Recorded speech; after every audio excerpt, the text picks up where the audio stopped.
पहली बार सरल रोचक कथा रूप में पुराणों की कथा हरिवंश पुराण पृथु का उपाख्यान एपिसोड 7।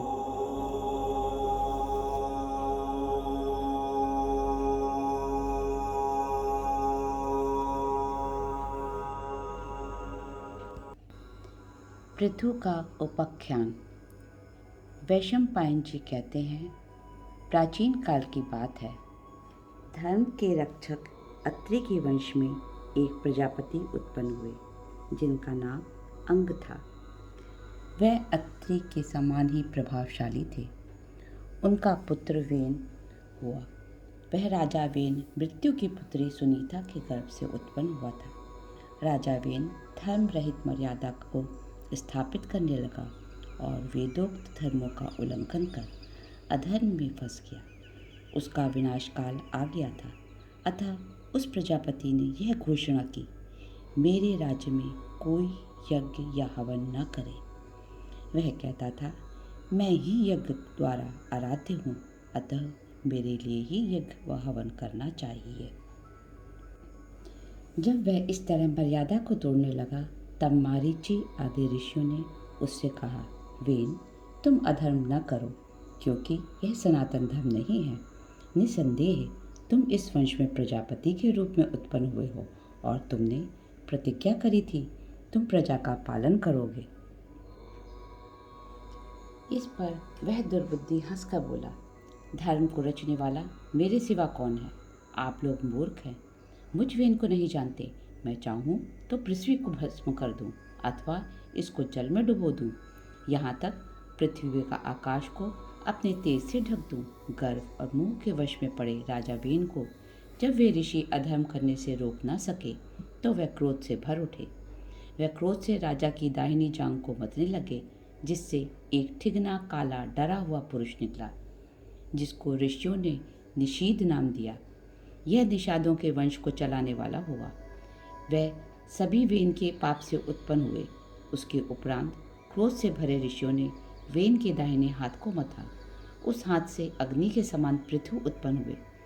उनका शरीर प्रज्वलित अग्नि के समान प्रकाशित हो रहा था। उनको देख सब प्रसन्न हो गए और वे स्वर्ग को चले गए। पृथु का अभिनंदन करने सब ओर से समुद्र और नदियां जल व रत्न लेकर पहुँचे। भगवान पितामह भी अंगिरा के पुत्र पौत्रों और देवताओं आदि सभी प्राणियों के साथ पहुँचे और पृथु का बड़े भारी राजधिराज पद पर अभिषेक कर दिया।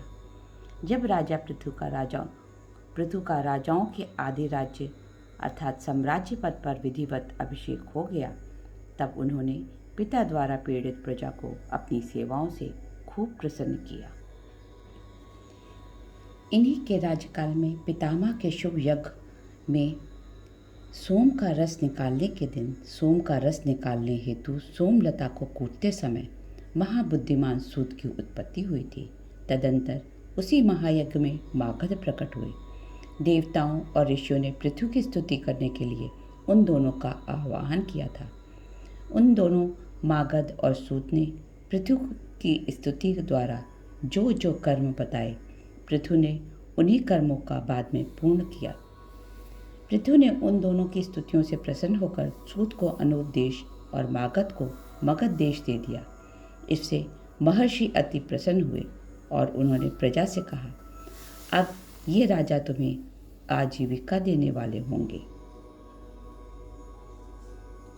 जब प्रजा से जीविका का प्रबंध करने और करवाने के लिए आई जब प्रजा पृथु से जीविका का प्रबंध करवाने के लिए आई तो राजा पृथु ने पृथ्वी को लक्ष्य कर धनुष बाण उठाया। यह देख पृथ्वी गौ का रूप धारण कर भाग खड़ी हुई। वह सब लोगों में सहायता हेतु गई, पर पृथु से उसे बचाने वाला कोई न मिला। अंत में वह पृथु की शरण में आई और बोली, आप जैसा चाहते हो मैं वैसा ही करूँगी, परंतु इसके लिए आपको भूमि को समतल करना होगा, तभी आप जो इच्छा हो दो सकोगे। फिर मेरे लिए आपको एक बछड़े की खोज करनी होगी, जिससे मैं स्नेह से दूध दे सकूं। राजा पृथु ने पृथ्वी के कहे अनुसार वैसा ही किया।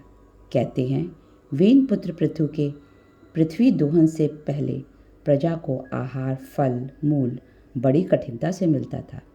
वेन पुत्र पृथु ने प्रभु स्वयंभुव मनु को बछड़ा बनाकर पृथ्वी से सब प्रकार के धान्यों को अपने हाथ में ही दोहा। फिर ऋषियों ने सोम को बछड़ा बनाया और अंगिरा पुत्र महातेजस्वी बृहस्पति ने वेद को पात्र बना तपोमय शाश्वत ब्रह्म को अनुपम दुग्ध रूप में दोहा। देवताओं ने इंद्र को बछड़ा बना सूर्य द्वारा पुष्टिकारक अमृत रूपी क्षीर को दोहा। पितरों ने चांदी के पात्र में स्वधा रूपी दूध को दोहा।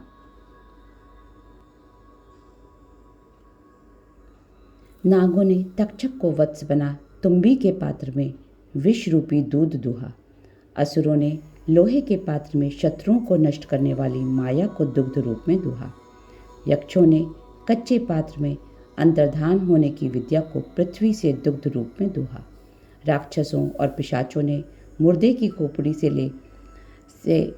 खोपड़ी ले रक्त रूपी दूध दोहा। अप्सराओं और गंधर्वों ने पद्म पत्र वसुधा से पवित्र गंध को दोहा।